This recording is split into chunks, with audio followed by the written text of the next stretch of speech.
Hello students, आज हम करेंगे motion under gravity. Last video के अंदर हमने इक्वेशन ऑफ मोशन ड्राइव की थी ग्राफ की हेल्प से।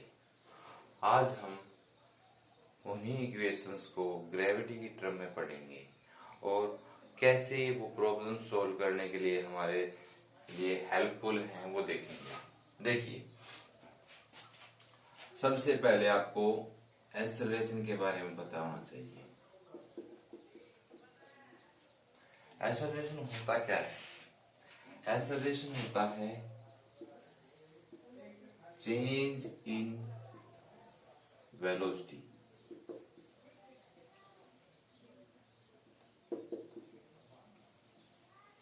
यदि टाइम के साथ साथ वेलोसिटी बढ़ती है, मतलब मैं बोल दूं कि एक बाइक है, वो 20 किलोमीटर प्रति घंटे की रफ्तार से चल रही है, तो इस टाइम पे इसकी जो वेलोसिटी है वो किसी ए पॉइंट से बी पॉइंट की तरफ 20 किलोमीटर प्रति घंटे की रफ्तार से है, मतलब उसका मैग्नीट्यूड 20 है और डायरेक्शन ए से बी है।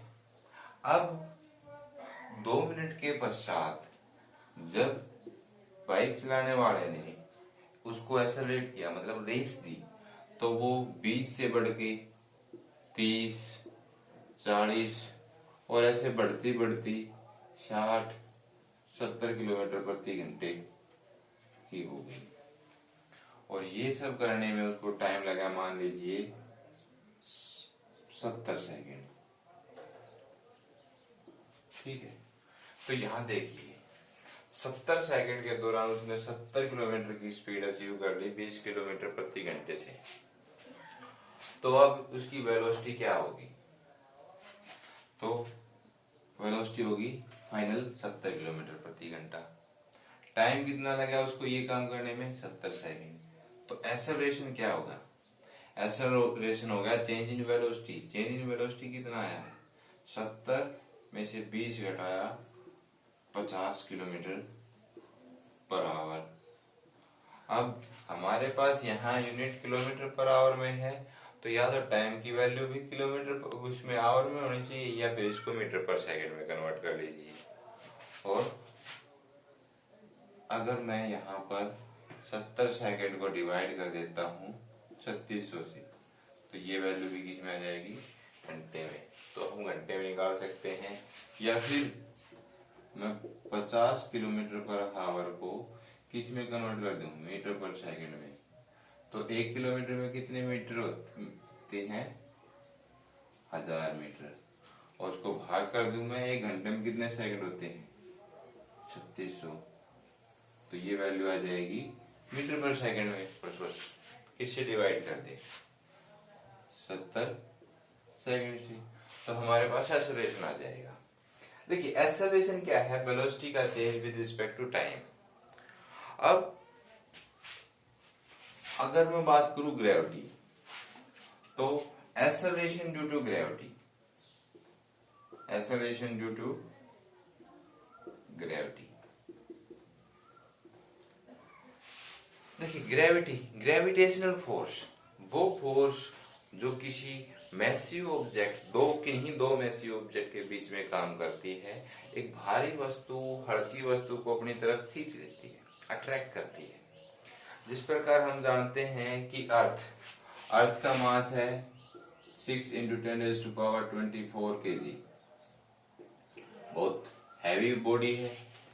तो मोस्टली हर एक ऑब्जेक्ट जो ऊपर की तरफ फेंका जाता है अर्थ सरफेस से, वो वापिस जमीन पे आता है, क्योंकि अर्थ का मास बहुत ज्यादा है, मतलब वो ग्रेविटेशनल फोर्स जो लगाता है वो बहुत ज्यादा है। अब जब ऑब्जेक्ट ऊपर से नीचे आया है, तो धीरे धीरे उसकी जो वेलोसिटी है वो चेंज होती जाती है। अब वो वेलोसिटी चेंज किसके कारण हुई है? वो वेलोसिटी चेंज हुई है ग्रेविटेशनल फोर्स के कारण। तो एक्सेलरेशन प्रोड्यूस हुई, और एक्सेलरेशन किसके कारण प्रोड्यूस हुई? ग्रेविटी के कारण। उस एक्सेलरेशन को हम बोलते हैं acceleration due to gravity. Change in velocity of a freely falling object.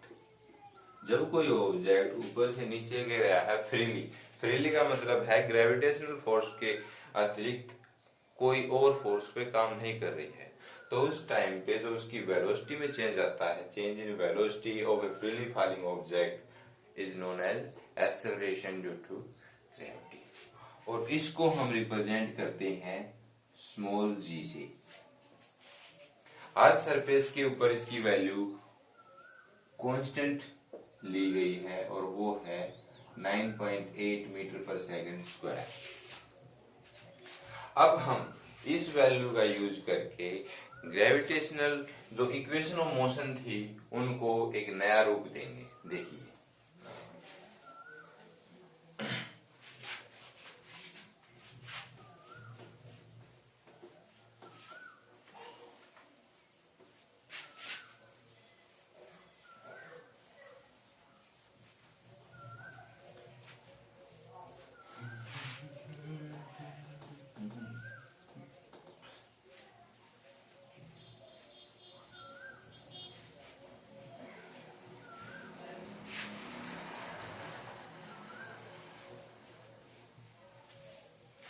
देखिए हमने बात की एक्सेलरेशन, और एक्सेलरेशन ड्यू टू ग्रेविटी तो वो क्या होता है जी।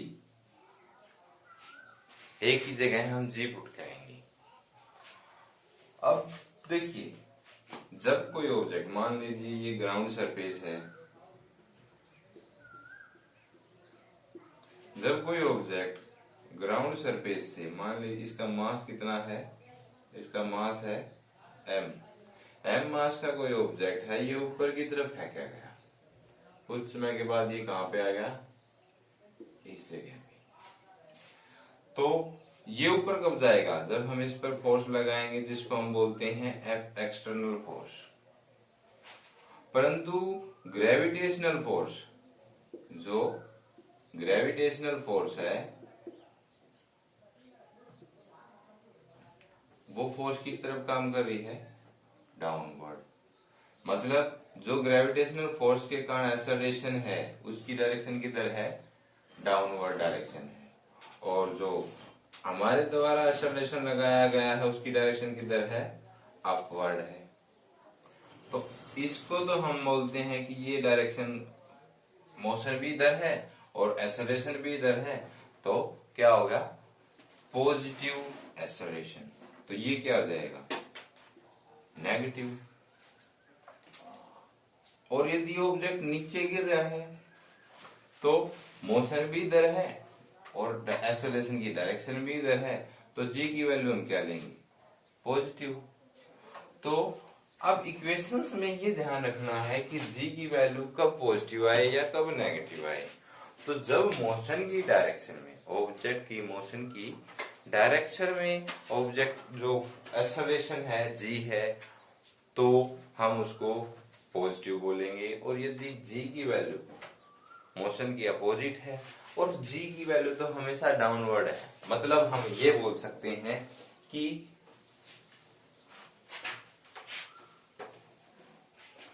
अगर ऑब्जेक्ट ऊपर की तरफ जा रहा है तो जी को लेंगे हम पॉजिटिव, और ऑब्जेक्ट नीचे की तरफ जा रहा है तो जी को लेंगे हम नेगेटिव। सॉरी, अगर ऑब्जेक्ट ऊपर की तरफ जा रहा है तो मोशन अपवर्ड है और जी ग्रेविटेशनल फोर्स डाउनवर्ड है, तो यहां पर जी को लेंगे हम नेगेटिव। और जब ऑब्जेक्ट नीचे जा रहा है, मोशन भी नीचे है, एक्सेलरेशन ड्यू टू ग्रेविटी भी नीचे है, तो जी को लेंगे पॉजिटिव। तो ये ध्यान रखना है, ड्यूरिंग अपवर्ड मोशन, ऊपर की तरफ जाने में, A is equal to minus C, during downward motion A is equal to plus G। और जो 3 इक्वेशन हमने पढ़ी थी उसमें जी की वैल्यू पुट करते हैं। देखिए, यदि मैं ड्यूरिंग अपवर्ड मोशन की बात करूं, कोई एक बॉल है जो नीचे से ऊपर फेंकी गई है, तो उस समय जो इक्वेशंस होंगी वो कैसे होंगी? v is equal to u plus g t. A की जगह हमने जी पुट कर दिया, परंतु अपवर्ड मोशन है तो एक्सेलरेशन कैसा आएगा? माइनस। जो सेकंड इक्वेशन है वो क्या होगी? s is equal to u t plus half a t square होता है। अब हम ए की जगह क्या पुट करेंगे? माइनस जी, तो ये क्या हो जाएगा? Minus g T square by 2। और इसी तरह थर्ड इक्वेशन हो जाएगी, वो होगी 2GS इज इक्वल टू, देखिए ए की जगह हमने माइनस जी पुट किया है तो होता क्या है? V square minus u square, minus का साइन आ जाएगा इस तरफ, तो इक्वेशन होगी 2GS is equal to u square minus v square. ये कब है? जब ऑब्जेक्ट अपवर्ड मोशन कर रहा है, और यदि मोशन कर रहा है डाउनवर्ड तो क्या होगी? पहली equation v is equal to u plus g T,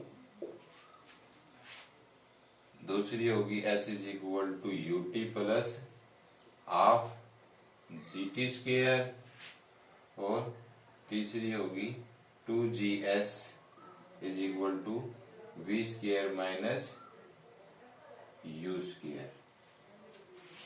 ठीक है, अब ये हो गया। यदि हम इस इक्वेशन से ग्रेविटेशनल का यूज करके किसी प्रॉब्लम को सॉल्व करते हैं तो देखिए कैसे वो सॉल्व होती है, और फिर मैं बाद में आपको बताऊंगा कि इसी प्रॉब्लम को कुछ थोड़े से समय में आप कैसे सॉल्व कर सकते हैं।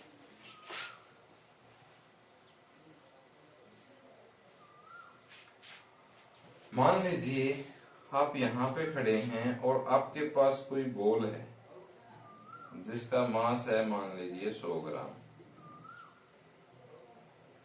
वैसे अगर हम बात करें मोशन अंडर ग्रेविटी, तो यहाँ पर मोशन जब मास पे डिपेंडेंट नहीं होती, कोई हल्का ऑब्जेक्ट है या कोई भारी ऑब्जेक्ट है, उस पर एक्सेलरेशन ड्यू टू ग्रेविटी एक समान काम करेगी, क्योंकि हमने पहले ही बताया है जी की वैल्यू कितनी है? 9.8।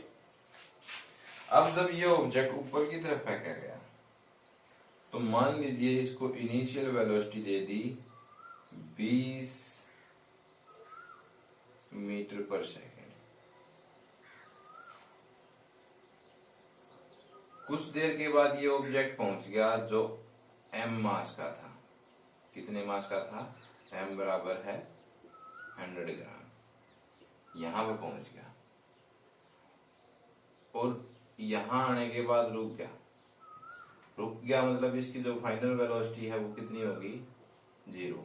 अब क्या होगा? ये दोबारा से नीचे आने लग जाएगा, मतलब जो मोशन है वो किस तरफ होगी? डाउनवर्ड। पहले केस में मोशन थी अपवर्ड, तो जी की वैल्यू डाउनवर्ड, मतलब यहां पर acceleration is equal to minus g, और यहां पर acceleration is equal to plus g. देखिए, अब आपको ये बोल दें कि जब ये यहां पर पहुंचा है जहां वेलोसिटी होगी 0, इस पॉइंट को बोलते हैं मैक्सिमम हाइट। क्या बोलते हैं? Point of maximum height. जब किसी ऑब्जेक्ट को नीचे से ऊपर की तरफ फेंका जाता है और वो जितना मैक्सिमम ऊपर जा सकता था, जितना मैक्सिमम ऊपर जा सकता था का मतलब क्या है? जहां पे जाके उसकी जो वेलोसिटी है वो 0 हो जाए, उसकी वेलोसिटी 0 हो जाए। उसकी वेलोसिटी जीरो होगी तो वो क्या करेगा, अब नीचे की तरफ आने लग जाएगा, क्योंकि उस पे एक्सेलरेशन ड्यू टू ग्रेविटी काम करेगी। जो ग्रेविटेशनल फोर्स है वो डाउनवर्ड अट्रैक्ट करेगी उसको, और वो नीचे की तरफ मोशन करना स्टार्ट कर देगा। मतलब उसके बाद और ऊपर नहीं जाएगा। तो वो हाइट होगी उसकी मैक्सिमम हाइट। इस हाइट को मैं बोल देता हूं, ये हाइट होगी, ये वाली, ये हाइट होगी इसकी मैक्सिमम हाइट, एच मैक्स। अब ये हाइट निकालनी है हमको। हाइट निकालनी है मतलब ये है क्या, ये है डिस्प्लेसमेंट। वर्टिकल डायरेक्शन में वाई एक्सिस के अलोंग ये क्या है, डिस्प्लेसमेंट है। तो एस की जगह हम एच मैक्स का यूज करेंगे। यहां पे हमको गिवन क्या है, u is equal to 20 meter पर सेकेंड, और निकालना क्या है, डिस्प्लेसमेंट। हमको और क्या गिवन है, एक्सेलरेशन। एक्सेलरेशन की वैल्यू कितनी है, अब अपवर्ड मोशन है तो माइनस जी।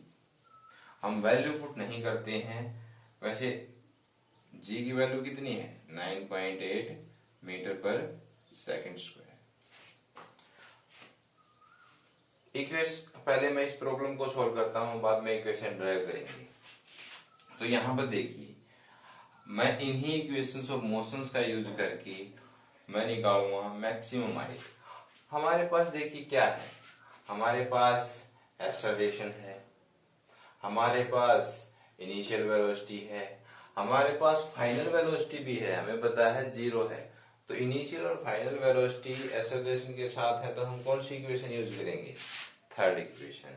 थर्ड इक्वेशन क्या बताती है, 2as is equal to v square minus u square. Value put कीजिए, 2 ए की वैल्यू क्या है, -9.8,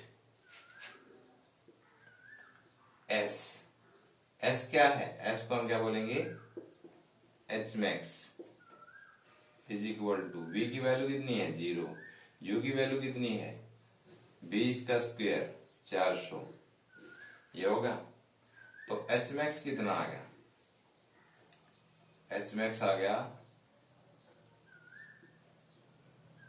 देखिए ये माइनस इस माइनस को कैंसिल कर देगा, तो 400 डिवाइड बाय 19.6, ये आ गई मैक्सिमम हाइट इन मीटर्स। ऐसे सोल्व कर सकते हैं, इसको कट कर लीजिएगा। अब यदि मैं कोई इक्वेशन बनाऊं इसी का यूज करके, तो वो क्या बनेगी, ये देखिए।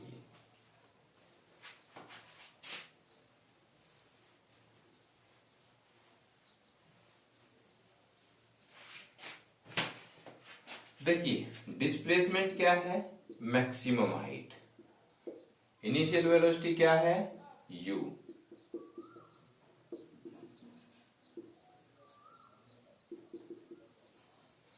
फाइनल वेलोसिटी क्या है v, और मैक्सिमम हाइट पे फाइनल वेलोसिटी की वैल्यू क्या है 0 मीटर पर second.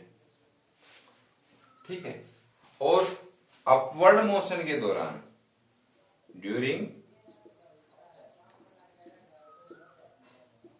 Upward motion, upward motion के दौरान जो एक्सेलरेशन है वो कितना है, वो है -g। तो अब हम जो थर्ड इक्वेशन में है उस वो सारी वैल्यूज पुट कर देते हैं। देखिए 2a की वैल्यू क्या है, पहले मैं इक्वेशन पूरी लिख देता हूं, 2as is equal to v square minus u square, 2 into minus g, s की वैल्यू क्या होगी h max is equal to, v की वैल्यू क्या होगी 0 माइनस यू स्क्वायर। तो अब ये कितना आ गया, -2g h max equal to minus u square. दोनों साइड माइनस को कैंसिल कर देंगे, एच मैक्स क्या आएगा, एच मैक्स आएगा, ये जी उस साइड जाके डिवाइड में चला जाएगा, यू स्क्वायर बाई 2g। अब देखिए हमारे पास एक फॉर्मूला बन के तैयार हो गया कि अगर वो पूरा पाथ फॉलो किए बिना मैं डायरेक्ट ऑप्शन टाइप्स क्वेश्चंस को सोल्व करना चाहता हूं, तो हमें पता है जो मैक्सिमम हाइट है वो किस पे डिपेंड करती है, इनिशियल वेलोसिटी पे, क्योंकि जी की वैल्यू तो कांस्टेंट है 9.8, तो वो सिर्फ किस पे डिपेंड करती है, इनिशियल वेलोसिटी पे। डायरेक्ट इनिशियल वेलोसिटी की वैल्यू पुट कीजिए और मैक्सिमम हाइट निकाल लीजिए। मोस्टली क्या होता है, कैलकुलेशन को रिमूव करने के लिए जी की वैल्यू 9.8 की बजाय अप्रोक्सीमेट वैल्यू ले ली जाती है 10 मीटर पर सेकंड स्क्वायर। पर 10 मीटर पर सेकंड स्क्वायर वैल्यू आप तभी लेनी है जब आपको बोला गया है, नहीं तो आप वैल्यू लेंगे 9.8 मीटर पर सेकंड स्क्वायर। जी की वैल्यू क्या लेंगे, 9.8 मीटर पर सेकंड स्क्वायर। देखिए यदि मैं यहाँ पे जी की वैल्यू 10 लेता हूं और वेलोसिटी कितनी थी 20, तो कितना आ गया 400, और डिवाइड बाय 2 इंटू 10 कितना आ गया 20 मीटर। हमारा क्वेश्चन है वो कुछ ही सेकंड में सॉल्व हो गया। तो हमारे पास एक फॉर्मूला आ गया मैक्सिमम हाइट का। मैं इसको इस तरफ लिख देता हूं,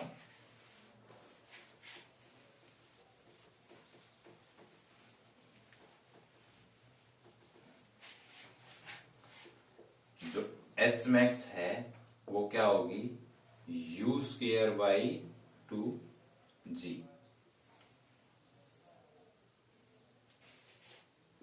मैक्सिमम हाइट। ठीक है,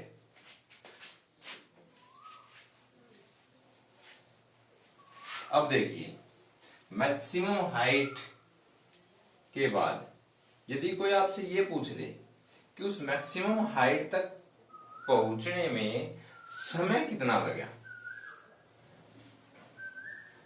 उस मैक्सिमम हाइट तक पहुंचने में समय कितना लगा। देखिए टॉपिक का नाम है टाइम ऑफ फ्लाइट, और ये हम किस में पढ़ रहे हैं,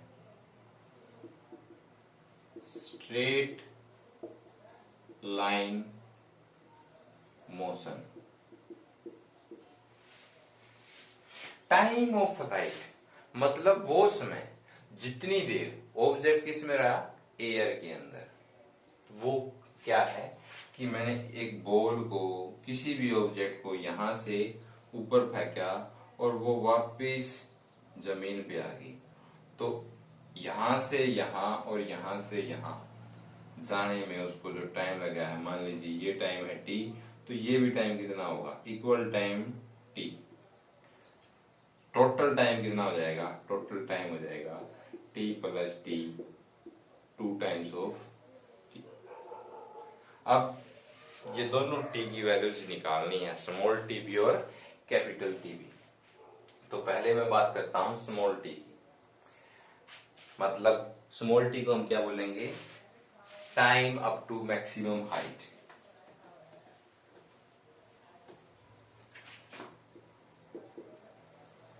टाइम अप टू मैक्सिमम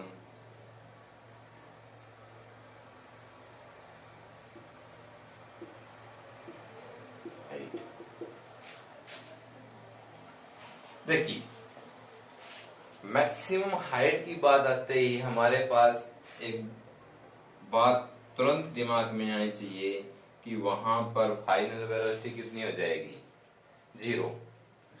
और मैक्सिमम हाइट पे गए हैं मतलब अपवर्ड मोशन हुई है, तो एक्सेलरेशन की वैल्यू क्या आ जाएगी, -g। और इनिशियल वेलोसिटी हम क्या लेते हैं, u। क्या हो गया, इनिशियल वेलोसिटी।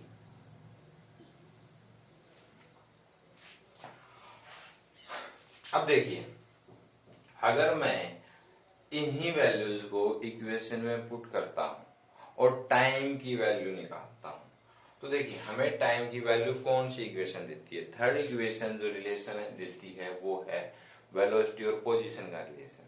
फर्स्ट इक्वेशन हमें देती है वेलोसिटी और टाइम का रिलेशन।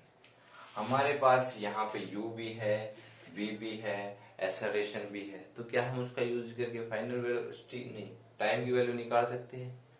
देखिए v is equal to u plus a t. हमारे पास u की वैल्यू है, a है, v है, निकाल लीजिए टाइम, पुट कीजिए v is equal to 0, u की वैल्यू u ही है और a की वैल्यू क्या है माइनस टाइम ऑफ g और टाइम होगा t।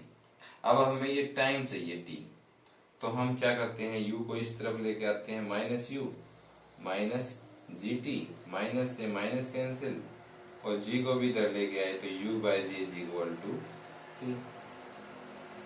ये टाइम आ गया मैक्सिमम हाइट तक जाने का। ये टाइम भी किस पे डिपेंड करता है, सिर्फ इनिशियल वेलोसिटी पे। और अगर टोटल टाइम की बात की जाए, टाइम ऑफ फ्लाइट की बात की जाए, तो टाइम ऑफ फ्लाइट वो क्या है, कैपिटल टी, वो होता है 2 टाइम्स ऑफ टी और वो होगा 2 इंटू यू बाई जी।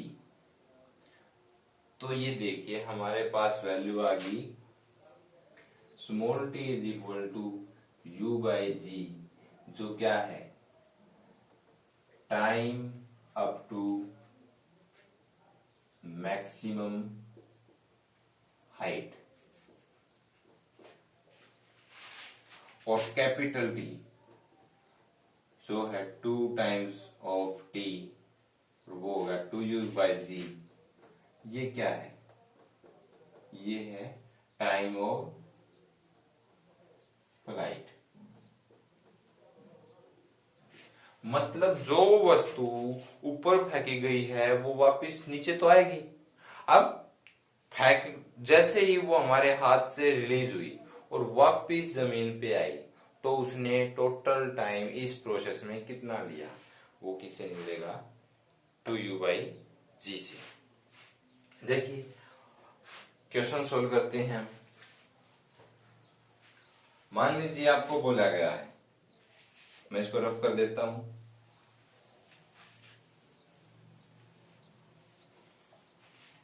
आप वीडियो को पॉज करके इसको नोटबुक में नोट कर सकते हैं। देखिए क्वेश्चन दिया गया है कि एक ऑब्जेक्ट है जिसको मैं बोल देता हूं 72 मीटर पर सेकंड की स्पीड से ऊपर की तरफ फेंक दिया गया और वो मैक्सिमम हाइट तक जाकर वापिस आना स्टार्ट कर देता है और यहां पहुंच जाता है उसी लेवल पे। तो ये बताइए कि टोटल टाइम कितना लगेगा इस प्रोसेस के दौरान। तो यहाँ पे देखिए आपके पास वैल्यूज क्या है, a is equal to minus g that is equal to minus 9.8 metre पर second square, u is equal to 72 metre पर सेकेंड, ठीक है, एक्सेलरेशन होगा और फाइनल वेलोसिटी क्या है, वो है 0 मीटर पर सेकेंड। अब देखिए आप क्या करेंगे, यूजिंग फर्स्ट इक्वेशन का यूज करके v is equal to u plus a t, 0 is equal to u की वैल्यू 72 मीटर पर सेकेंड माइनस में 9.8 इंटू टी, ये होगा माइनस 72 मीटर पर second is equal to minus 9.8 t, और माइनस से minus cancel 72 divide by 9.8 is equal to t. ये हमारे पास वैल्यू आ गई, ठीक है।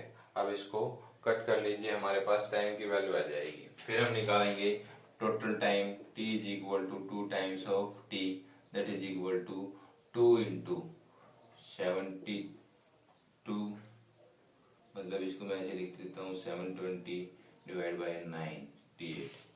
इसको कट कर लीजिए, हमारे पास टोटल टाइम की वैल्यू आ जाएगी। ये पूरा प्रोसेस करते समय आपको कुछ ज्यादा टाइम लग जाएगा। अगर क्वेश्चन पेपर में आया है 3 मार्च में, तो आप इस प्रोसेस को फॉलो करेंगे, लिखेंगे गिवन क्या क्या है, उस गिवन स्टेटमेंट से फिर हम लिखेंगे कि फर्स्ट इक्वेशन का यूज किया, हमने टाइम निकाला और इस तरह।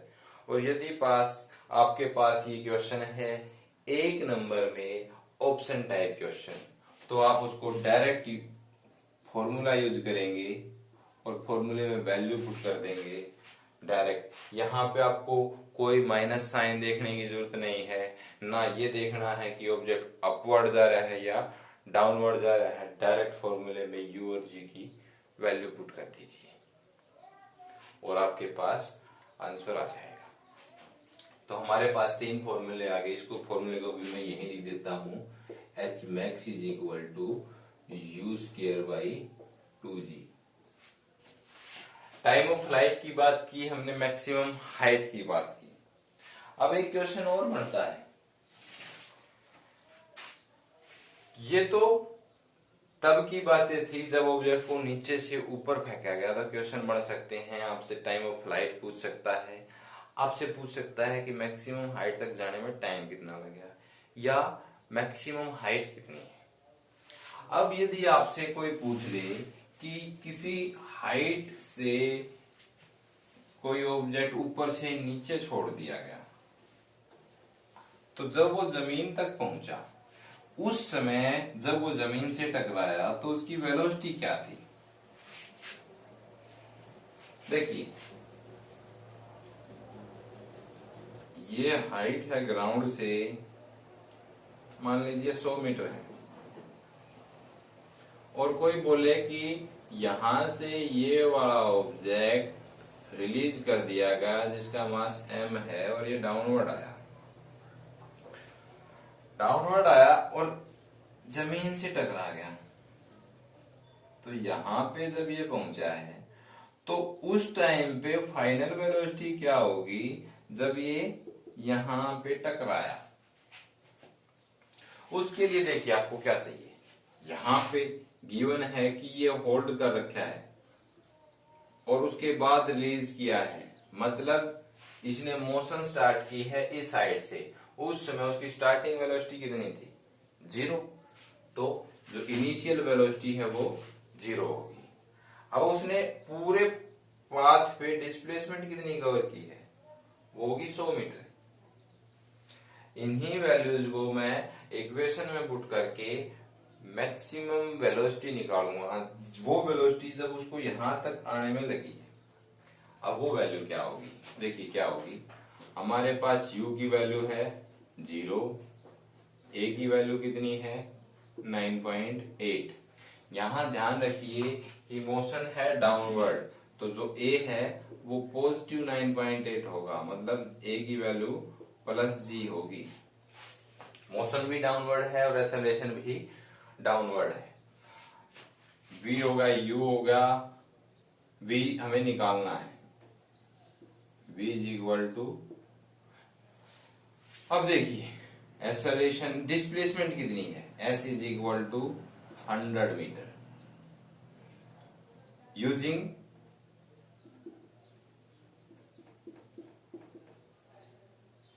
थर्ड इक्वेशन,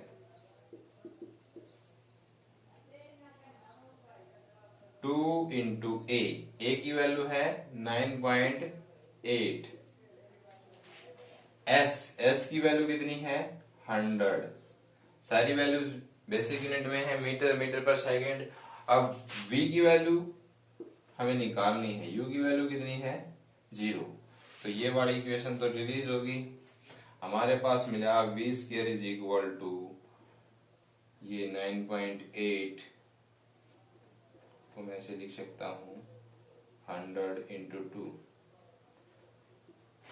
ये आया 196 आया। इतना है।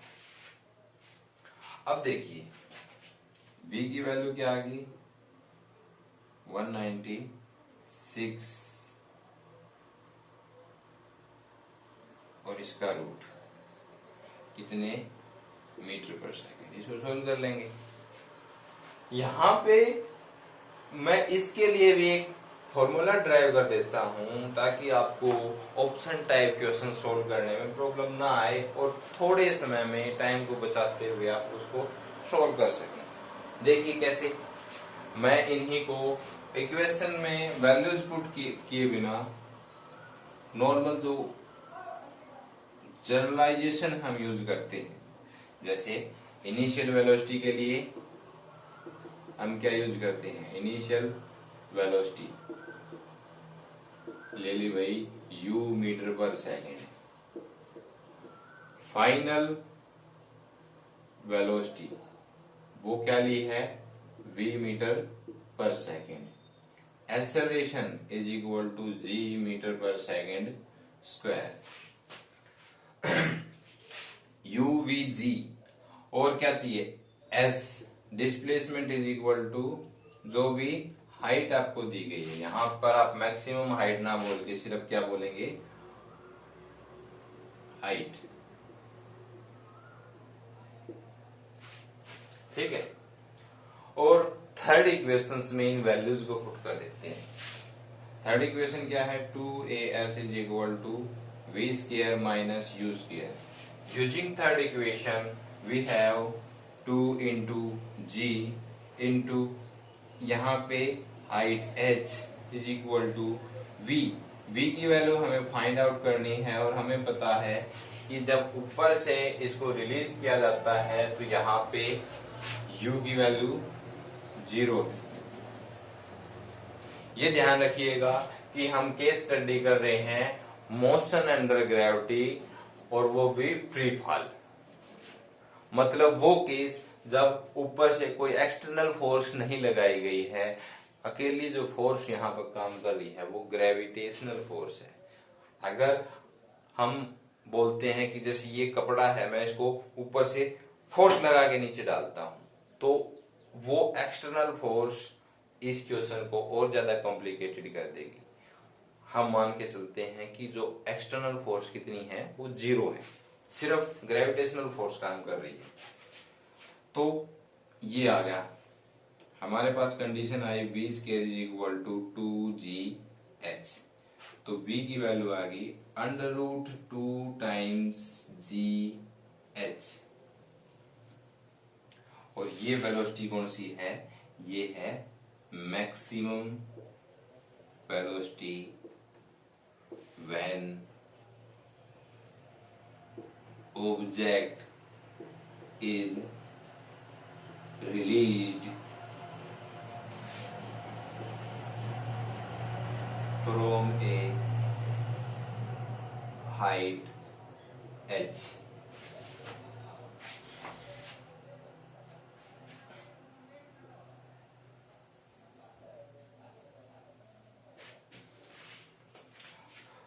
तो हमारे पास कुछ फॉर्मूला जो सामने आए हैं वो क्या है, देखिए v की वैल्यू आ गई है अंडर रूट 2gh। ये देखिए हमारे पास, देखो हमने कंसीडर करना है कि जब वो मोशन ग्रेविटी के अंडर है तो अपवर्ड डायरेक्शन में मोशन के इसमें g की वैल्यू हम लेंगे -g, और जब डाउनवर्ड है तो हम इसको लेंगे +g।